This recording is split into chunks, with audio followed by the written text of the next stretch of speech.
Right, so hello everyone. I'm Tomas Aquino. I'm a researcher at the CSIC, which is an institute in Spain, in Barcelona. It's part of the Spanish National Research Council, and I gave a lecture here in Cargese in 2024 on the fundamentals of transport in saturated media. So my lecture is about the very fundamentals.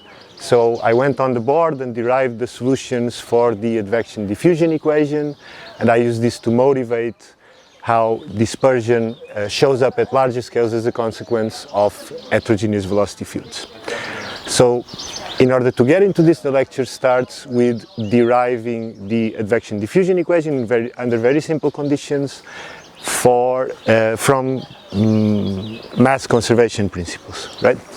So if you are interested in understanding the very basics of transport that are needed for so many applications and so many theoretical developments in porous media research and other fields, I think it would be interesting to look at my lecture.